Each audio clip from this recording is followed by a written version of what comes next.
Welcome to the show, everyone. I'm super excited this week. We are going to be delving into the world of dreams. I'm joined by Kristen Ross, who is a kinesiologist and specialises in all things dreams.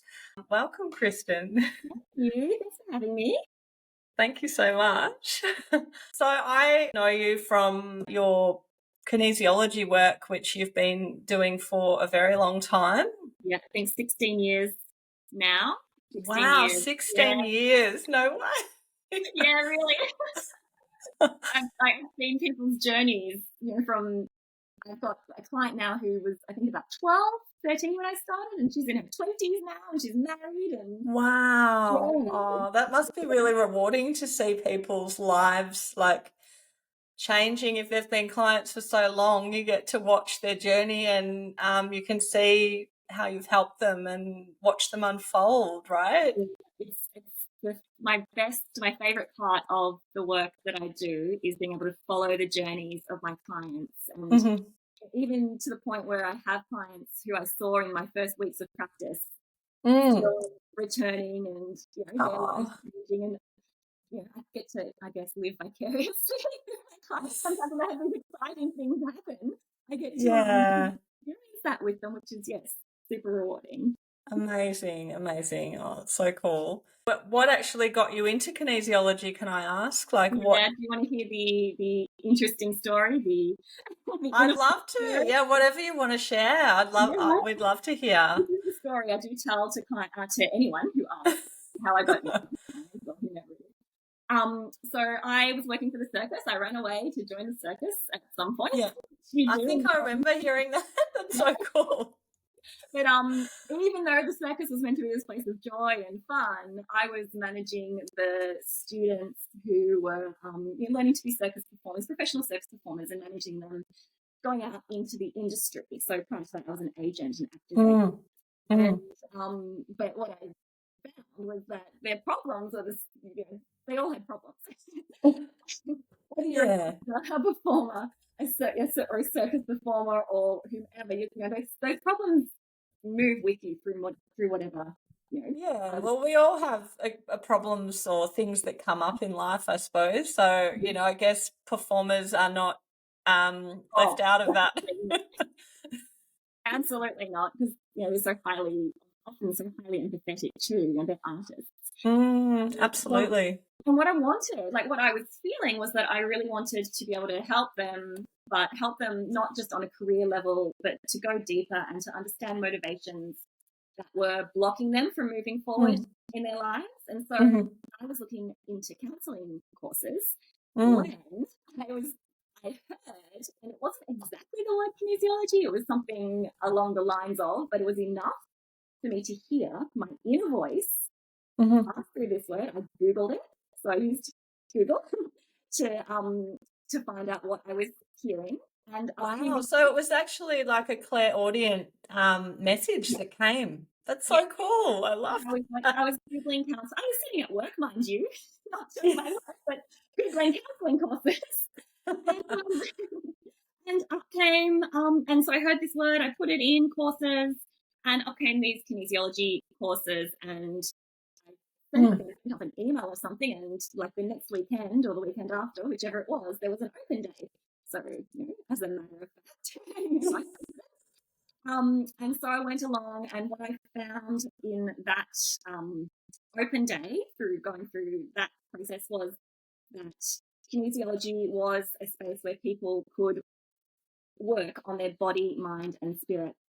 Those things could be worked on holistically in order to help the individual move forward. And that was exactly what I was looking for, because I'd had a past as a dancer, and so I had that real kind of kinesthetic learning. I was really kinesthetic, really in my body. So it combined, the body and the mind, and with the goal for moving forward. So it's essentially everything that I wanted to it's a brilliant modality. I mean, I'm definitely a big fan, as I'm sure you're aware. Not many people realize that kinesiology is actually like a science, and that it it involves testing the muscles, and that we have this innate wisdom in the body, and that the body actually speaks through the muscles, and we can find out all sorts of things, and it cuts out the guesswork, basically. I like to say it bypasses the conscious processing. So sometimes we think we know what the problem is, but do we really? Like, what are the underlying attitudes or beliefs that we're operating from? What are the past experiences that we've had that have led to this point that we're not consciously aware of? In Chinese medicine, one of my favorite concepts is this idea that information has to rise into the consciousness so that it can be transmuted, so that it can be transcended, so we can move forward. So kinesiology helps us to dive in and to access stuff that we're not consciously aware of, bring it into consciousness, and then we have like a clean slate to move forward, because and we're empowered to choose to change that, or to work with it, right? Yeah, absolutely. And we can identify the emotions that are attached to old beliefs or things that we're carrying that we don't actually need to carry with us. Yes. Lighten the load, right?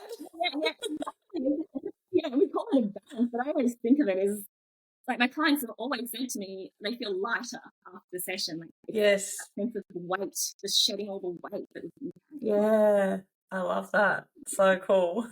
And so I guess the the realm of dreams is very much the subconscious as well. Is that something that you chose to go into and study more as you were going along this kinesiology journey, or? It's absolutely been a interest of mine to know what my dreams mean. I guess what I'm most interested in, and my process is an inner work process, and dream work fits within that inner work. What I like to delve into is what's going on at that level just below consciousness. And dreams are essentially your subconscious mind or your higher self talking to you and giving you that information. So it's like, I think it's actually one of the easiest ways you can access your inner voice and that information that wants to come up without going to see a therapist and spending an hour in session and then waiting for a few weeks for the next session. You can do this every night. You can wake up, record your dream. I didn't do one last night, but it's in my head. You can record your dream. You can start to look at the symbols. You can start to look at what's going on in your life, what needs to be addressed, what your higher self is trying to address, so that you can just continually move forward and drop that baggage. Dreams is such a powerful, so powerful in terms of accessing, it's like a tool, isn't it? Really, it's like another tool that we can use to get to know ourselves and to heal and to just improve our lives and work through anything that wants to be unpacked and uncovered. But it's all like a bit cryptic, isn't it? It's like symbols and we need to sort of have a deeper understanding in order to decipher. Yeah, well, that's what I was just thinking. It's like, inner work tarot is another form of inner work that It's all the language of symbols. It's symbols coming forward from your subconscious, and that's what we need to learn to do to know ourselves better, is to understand how the subconscious speaks in this language of symbols. Whether it's like a language. That's a great way to put it. Yeah, absolutely. Like astrology is, and like tarot is, and like runes are, and like any other kind of tool that we can use for this kind of. Yeah, so it's like Morse code, like our subconscious is sending us a signal, and it's like, how do I read this? Like, because you can probably interpret things sometimes in a few ways, and I guess for me, I suppose going back to that feeling nature and tuning into how I actually feel about things gives me the best indicator. Would that be? Yeah, that's absolutely what dream work is. Like, and when I'm saying dream work in the context of inner work. So when we're talking about like symbol interpretation, my big thing about dream work is your dream therapist is not going to use a dictionary to tell you what's going on. Any dream therapist who says this symbol relates specifically to this is not connecting with the client and with the client's experience. Okay. So Yeah. whether you're the client with a dream therapist or you're doing the dream work yourself, which is what I want to empower people to do, is the most important thing is to understand what that symbol means specifically, what those symbols mean specifically to you, and in what context they're presented that is relevant to your experience. Yes, that's great. Because I mean, I've one of my favorite dream sort of dictionaries. I got one when I was about 16 from my mum by Denise Lynn. She's amazing, but there wasn't a huge amount in there. But a lot of the things did resonate. But then sometimes the meaning doesn't quite feel like how it came across in the dream. It doesn't always feel appropriate, Yeah. And some symbols will have a meaning that's that the collective consciousness, like within the collective consciousness, the collective is aware of those meanings of certain symbols. But we can take that information, yes, and use it, but if it doesn't resonate with us, then it's not going to give us accurate interpretation. It's like one size doesn't fit all kind of thing, right? Absolutely. Yeah, it's all individual, and that's why it fits for me under that branch of inner work and inner exploration, because your dream is, if you dream about a symbol and someone else dreams about the same symbol, it's going to potentially mean completely different things to each of you.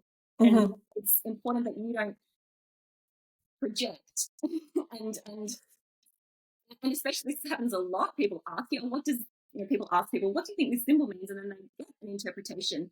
Doing the inner work is about listening to your inner voice. So it's not about asking other people what they think. Yes. It's about listening to your higher self and understanding where that's coming from within.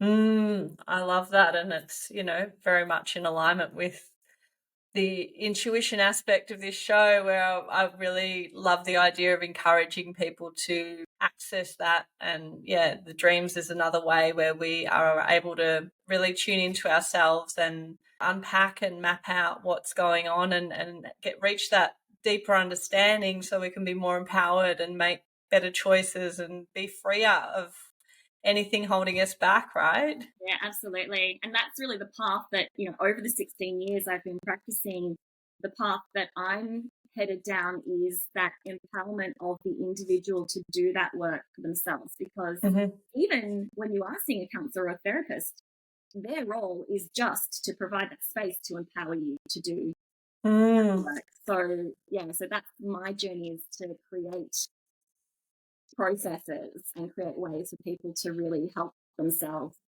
Yeah. Although you activate people and you're probably being there to mirror or to help them see things in themselves, but it is the role is to hold space, I suppose, or to enable and allow. Yeah, and to get them there themselves, to get them to a place where they can make those decisions based on what they know to be true to themselves. I'm there, when I'm a therapist, I'm there because people are questioning their inner guidance. Yes. Opening that door for them to trust and hear that guidance, so they can make their choices feeling empowered and not feeling like they're swayed by the external world expectations of them.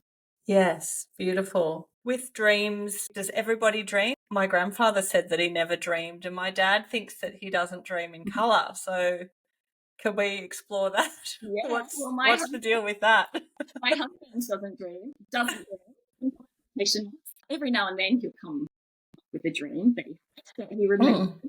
And, there are various factors as to why people might not remember their dreams. So it's scientifically said that everybody dreams. Everyone goes through that REM process. I guess the question is, why don't people remember their dreams? Or why don't they allow themselves, what's blocking them to be open to that information that's coming through in their dreams? And it might be something as simple as like tiredness.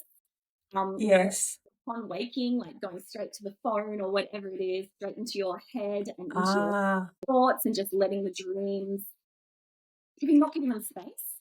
Yes. Because that's the number one way in which to remember your dreams is to give them space when you wake up in the morning and to go over the information. So to stay in that slightly, in that state between dreams and awake for a little bit longer to kind of connect in. Yeah, there's I can't remember, it's hypnagogic or hypnopompic. One of them's falling asleep, one of them's waking up, but I've got them twisted in my mind at the moment. But there is a space that when we wake up and come out of dreams, we're still in the dream to a degree. And that's a space to start to be able to look into the dream and to start to like recall what's occurred. So I like to wake up, sit with what's coming up in the dream a little bit. Then my process at the moment, because I've got a 4-year-old sleeping next to me usually in the morning, is to get my phone and open up a recording and do a text to voice record. That's a great idea. And then I can take, when I've got time to sit down, I can take my journal out and I can listen to that and I can fill in the gaps that come into my consciousness after having sat with it or after having reheard it. Because it's really effective to repeat the dream so that you've got that, you repeat it, go through it over and over again so that you can kind of start to put all the pieces together. It's like a bit of a puzzle when you first wake up. So you're revisiting it while you're still semi-asleep, if you can, would you say? Yeah, if I can, And then to record in whatever fashion is the easiest for you initially. So like I said, I'll go through it in that state, recall it in my mind, and then when I'm more awake, I grab my phone, do the record, and then repeat. Until I'm ready to break it down into the symbols and to start to access the information each symbol. Yeah. So what are some other ways that people can remember their dreams? I know I've got a crystal sometimes, because sometimes I feel like dreams come through a lot easier, and there's other times where they feel faint and distant and I can't access them as much, and I get a bit frustrated because I'm like, what was that dream? What was it? Like, I know I was having a big dream, but it feels really out of reach. So I've sort of used crystals before and asked them to help me to remember my dreams and program them. Absolutely. You can use whatever tool you resonate with. So, if it's crystals for you, then there are crystals with specific vibrations and properties that can help you to, help to stimulate that dream recall. Some people, and I often do this, I'll take a vitamin B before I go to bed. It keeps you in a more wakeful state. And in that more wakeful state, you're actually able to remember what's going on in that lighter sleep.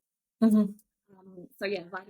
are vitamins and minerals that people take to enhance their dream states that can also move you into states like lucid dreaming states. There are all sorts of little tools and techniques. Whatever vibrational tool resonates with you. But generally, like the general population who's not interested in using the vibrational tool, just interested in kind of like, I want to remember my dream. Saying affirmations before you go to bed, or creating a statement or a mantra that kind of says that I sleep, I dream, I recall my dreams easily and on. So just that intention itself can be helpful. Yes, and on waking, I record my dreams, and so it's also setting you up on that process. It's like, okay, so I sleep, I dream, I wake, I record my dreams. The mind is like, okay, well that's the job I've got to do. Yes, yeah. So when I wake up and I've had a dream and I've remembered it and I'm kind of going through it in my mind, is that something then that is it useful to change the dream, or to is that where the lucid dreaming could come in? Yeah, absolutely. So lucid dreaming is the state of being awake within your dream. So you're aware that you're dreaming, but you're awake. And sometimes we do have those like bridge between wake and sleepfulness, where we can activate the dream and we can ask questions of the dream, and we can create pathways to deeper explore what's going on Yeah. the dream and in the messages. And if we change the dream, it's like the type of therapy that you do where you change the ending or change the Yes, like pick a path. You're like, hang yeah, on, I didn't like that ending. choose your adventure. Yeah, because I remember having dreams where, there'd be someone chasing me or something, and then I'd want to see their face, or I'd feel like, oh, it's a part of myself that I want to integrate. I need to face this person, and what do they want from me? Or, there's a desire to kind of Yeah. integrate the dream or understand it and heal, or, work with what's coming through and kind of take it Yeah. another step. And that's part of the inner work that you can do actually without having to wake up and analyze the dream. That's part of the inner work you can do within that dream state, which is why lucid like it's such an evocative, exciting kind of concept and idea. And I'm not the best lucid dreamer, especially I think having a preschooler with Yeah, me. yeah. I used to be a lot better before I had kids, but lucid dreaming, I have worked with issues, woken up, dealt with those issues within the dream, and woken up and just felt that same lightness that I might feel after a kinesiology session. Like the information's been integrated, I've released what needs to be released, and I'm good to go. Yeah, and do you think that some dreams are just like the brain processing and filing, like it's just bits and bobs of the day before? Are some dreams just a bit of a filing cabinet kind of clear out dream, and some, like, because there's all these different types of dreams? Yeah, I'd say absolutely. However, I'll tell you a story about when I was doing my dream work training. I had been watching this TV series called Redemption, and there's a lot of prison time for the main character in the series. And so I can't remember what the question was that the teacher asked, but I said, "Oh, I've been dreaming a lot about this, being in prison, but that must be because I've been watching this TV show." Yes. And the way she looked at me, like, she only had to say like, for me to realize, oh, I need to look at why that is affecting me. I need to go into my dream state to process it. Like, why TV show that I'm watching, where do I feel trapped? That all the prison elements. Where do I feel trapped? Where do I feel like, I'm being controlled, or whatever it was that was coming up for me at the time? Yes, yes. So, yeah, even if you're just dreaming about the day's events, there's a reason. Yes, that makes sense. That does make sense. So there's always some message or something that's being processed through that dream, or something that's being communicated from the subconscious. Yeah, I believe so. I don't think the subconscious would waste time. Yeah. Well, the body is very efficient, so I wouldn't be surprised. And the vivid color dreams, do you think the stronger, because some dreams are really like, I know that like the colors are really strong. Would you say that they run deeper, or there's a something that's more a stronger message for you? Yeah, I'd say that color is very powerful, and it's a very powerful symbol itself in dreams. So if you think like a red chair, a red chair for a reason in your dream. It's not just appearing as a red chair for the sake of it.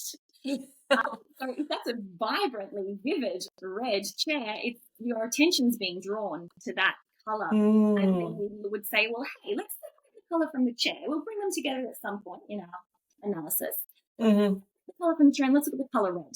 And what does it mean to you? What does it remind you of? What if you're interested and you work with chakras often, like what energetic properties does it have that are being activated in you?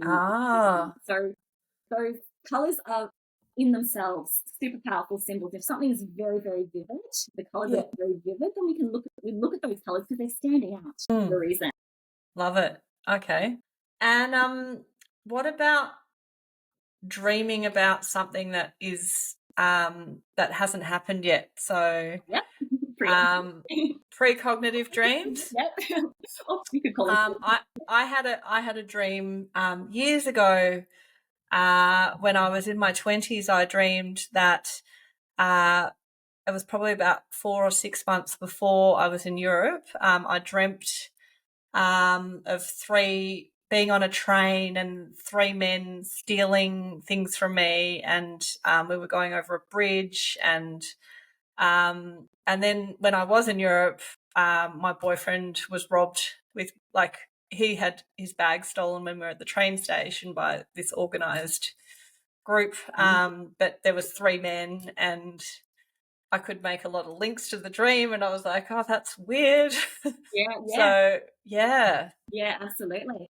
So I like to explain this to clients when they come with a dream that is precognitive, it's happened in the dream and then in real life. I like to explain it as being similar to when we are developing psychic abilities, or to our psychic abilities. It's similar to our psychic abilities just appearing within the dream space as opposed to in. Okay. I don't know if you've ever had precognitive psychic. Yes. Yeah, like sort of hits of something's going to happen, or yeah. that sort of feeling. Yes. Yeah, No, I I have. like to explain it to clients that often that's the case, and that the your vision is allowing you to see down this pathway of potentiality of what Yes. might occur to you, and your higher self is aware of that energy, that vibrational pathway, like what's ahead of you. And so it's showing you to give you the option to take a path, or to be aware, prepare for those events occur. Yeah, it's fascinating. I think with most of my long-term relationships, I've had dreams prior to, and even heard like with my current partner, I heard his voice, and I knew that would be, I was sort of like listening before when I first spoke to him, like whether that, I was kind of thinking about the dream and whether his voice was the same, because that dream had been quite strong, and it was kind of like, oh, I wonder if he sounds like I had kind of dreamt of him. Yeah, and in fact, I guess it also leads us to being aware of how powerful dreams can be in terms of guiding us as we move forward. It's not just about processing past experiences, but it's also about preparing us for what's to come, either through premonitions or just by setting us up to deal with the past stuff that we need to release so that we can. Yeah, I love that. So it's not just about processing past events, it's also about preparation and foresight, and getting us ready for all the juicy goodness that is to come. Yeah, and that's actually why I like the work that I do. So I'm also a qualified counsellor. Yes. But I find the aspect, I don't like to dwell in the past experiences without any focus on the future. So I'm very future focused in all of my work. Having said that, I do believe the truth is in the present moment, and we need to live in the present. Absolutely. But yeah, our direction is always moving forward, and so it's important to be preparing and to be preparing for our best future, but so that we can kind of live our purpose and live. Yeah, because I mean, although we are in the present is always becoming the future. So what we do today affects our tomorrow. So it's relevant. It's definitely relevant. Yeah, absolutely. And one of my favorite concepts in, I think it's a Taoist concept, is that as we move forward and we hit obstacles, so we're on this path, we're moving forward, you can't go backwards, but we are cycling. As we're hitting particular obstacles, what we're doing is we're hitting triggers from the past. And so that past work is really important to work with, so that we can keep moving forward to get to the next obstacle or the next trigger. Yes, because everything does sort of cycle back round, doesn't it? So when we revisit things, we're able to come at them with a new informed perspective. Hopefully we've learnt things along the way to be able to deal with them better and to sort of transcend things as they come around and go, wow, I look at me go, I've dealt with that completely differently. Yeah, totally. And with the dreams, I know as a child, I had reoccurring dream of a wolf, and the wolf would always come and get me, and I sort of, I think, made peace with the wolf over the years. I love animal medicine, and I know the symbology of the wolf. I've sort of delved into the wolf energy, and I work with the wolf now, I feel. Archetypal energy that the wolf holds. Yeah, I sat with it and needed to sort of work through that in myself, why that dream as a child. I'd had that dream, and I think as my passion with animals has grown more over time, I've really had more interest in why, was there a wolf in that dream? And sometimes the wolf could fly and would come after me and what have you. But yeah, as a child, it was reoccurring. And I guess, is there anything that you have to add about reoccurring dreams or nightmares? Yep, recurring symbols. I had a wolf nightmare when I was a kid. So Really? No way. Yeah, That's incredible. I'd be in this house, and there'd be two people who weren't my parents, like looking. Yes. I'd hide in the cupboard, and the wolf would come. Yes. Like recurring. Yeah. Yes. And, there are some things that we can kind of tap into. Okay, fears. What kind of fears are being presented? Yeah, like being chased or being caught by a wolf. What would happen in that case? Like we go through all that stuff. But what I encourage my clients to do when they're working with dreams is to keep their own dream dictionary. So the dream dictionary you've got, even if you need to get like a bit of inspiration for your own analysis. Yeah. Start your own dictionary. So if you're dreaming about the wolf, we write down that symbol. We look at the reasons why the wolf might be appearing, and then you dream about the wolf again. You go back. Look at what it represented in the last dream. Look at what was different. Is there anything different? What needs to be changed? Another aspect about those recurring symbols and recurring like it's even the symbol of being chased or being by the wolf. What was I going to say? Go back to and then so keep your dream dictionary, your personal dream dictionary. But also, it's really important to consider each symbol as part of the self. And so what hasn't been integrated. So those recurring dreams, like, well, what haven't I integrated since I dreamt that last time? Let's go back to the dream and look at what's going on. And what often happens is that once you've worked through a dream to the point where the information's been integrated, is you have what I call a reconciliation dream, which often involves similar symbols or the similar context, but with a shift or a twist on the outcome of the recurring dreams, issues that are coming up. They're just below conscious level. They're wanting to be addressed, but they're not being addressed. They're not, fully being addressed. So the subconscious goes, well, I'm just going to show you that again. It's like life, isn't it? If you keep choosing the same thing, you can't expect a different result. Exactly. You're gonna have the same thing coming back. Yeah, I mean, as a child, it's really hard because it's the same fears that have not yet been processed, or we don't necessarily have the tools to process them ourselves. And so it is really powerful for parents to be able to learn these dream work processes, to go through with their child and to help them to understand what the dream is really about and to bring it into consciousness for the child. Because for kids, nightmares are so they're just terrifying, and if they don't understand why the nightmare is occurring, then nothing's really going to shift. What a beautiful thing one can do for their child, to be able to empower your child at a young age and help them to understand what's going on, that it's not just a random thing to frighten them. There's underlying things from themselves that they can look at and work through. Like, wow. Yeah, and one of the things I like to do with children is instead of writing their dreams, like it takes a long time when you're a child, if you remember, to write. Yes.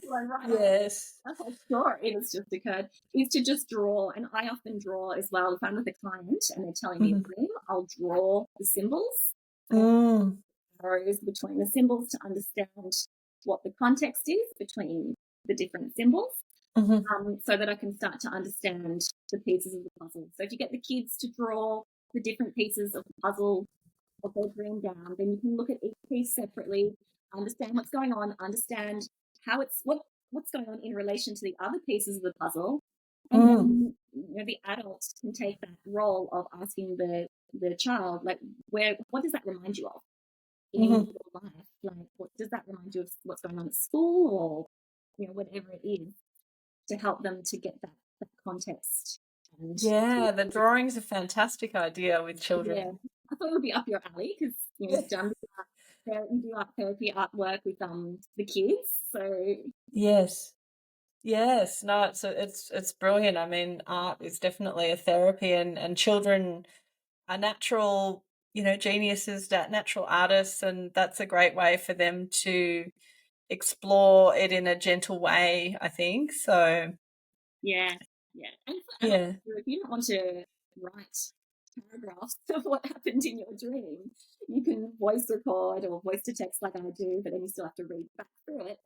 But instead of doing that, you can draw.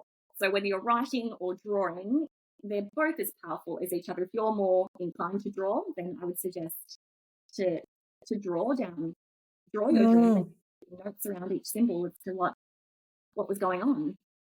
That's an excellent idea. It's such a big realm to explore. I love how I recently worked with a dream with you, and I did have a reconciliation dream sort of 2 weeks later.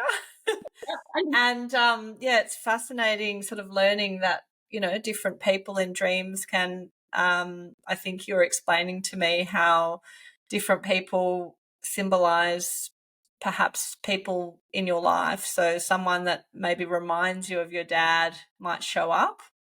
Yeah, absolutely. Yeah.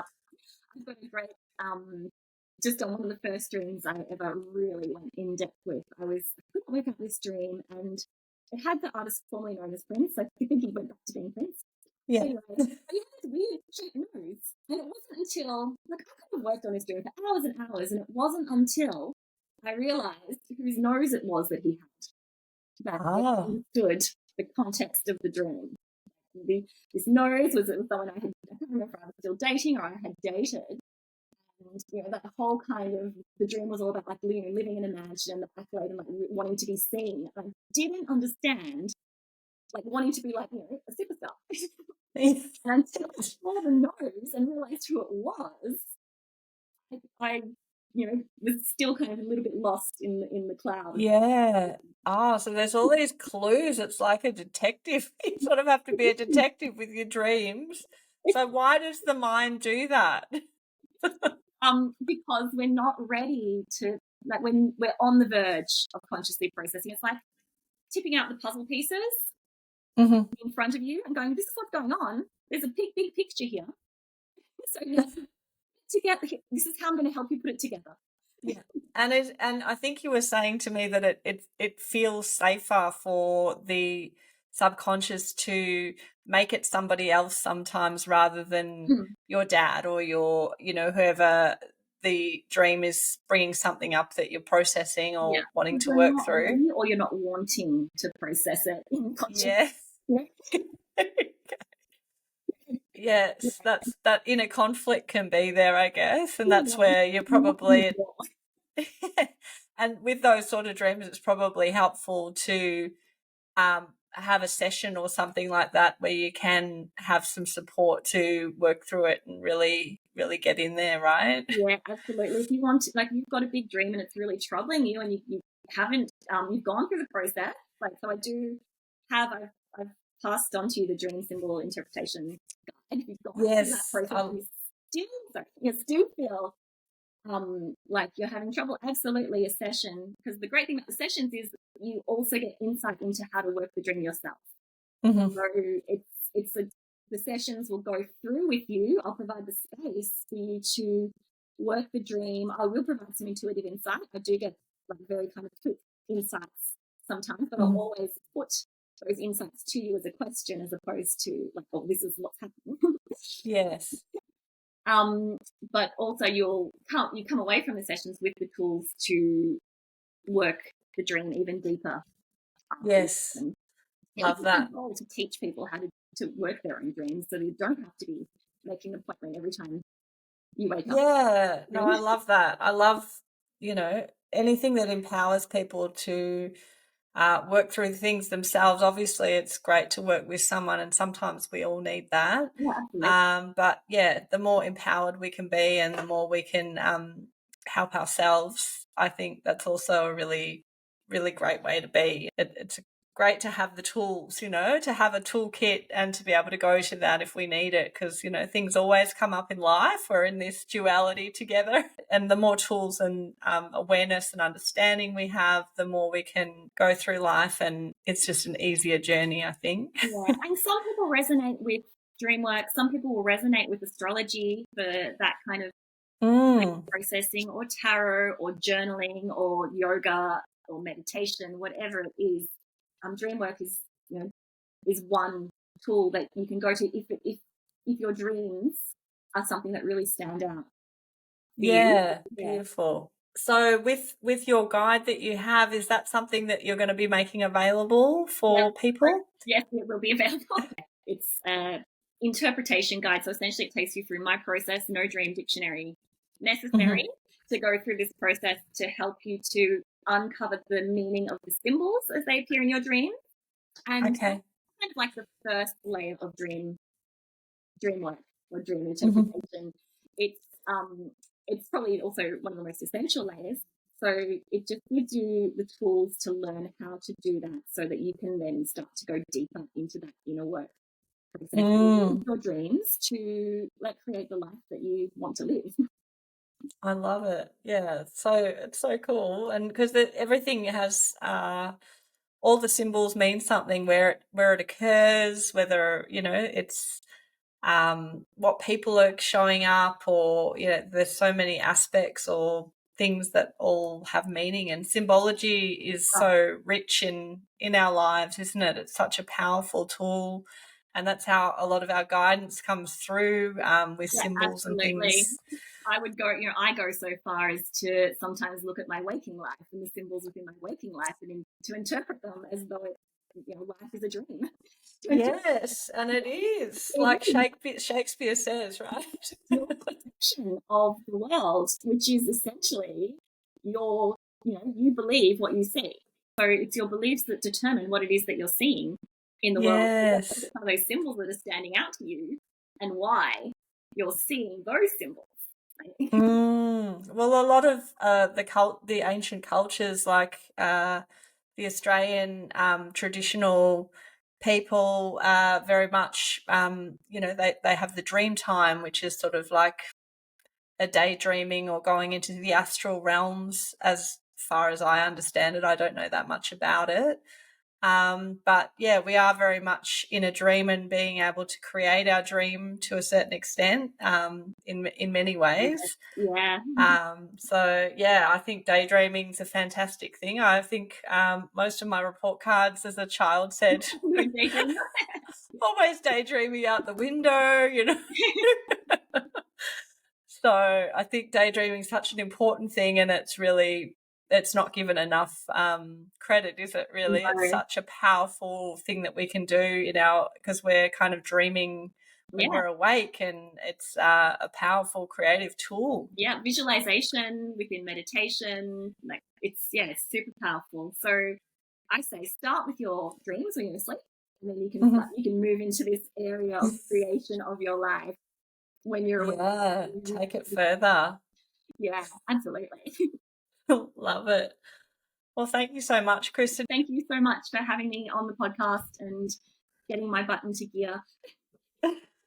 It's been so fun. I hope that hope this information touches people out there and that they become more interested in learning how to interpret their dreams. I'll leave all of your links, Kristen, and thank you so much again. And I very much look forward to delving more into my dreams, and you've shared some powerful tools. So thank you so much. Thank you so much. Thank you. Thanks, everyone. Thanks for tuning in, everyone. If you'd like to grab a copy of Kristen's Dream Interpretation Guide or Dream Journal, head to the links below. I'd really appreciate if you can share, like, or review the show if you enjoyed today's episode. It really helps me get it out there so that it can reach the right people. Hoping you have an awesome week, and I'll catch you next time.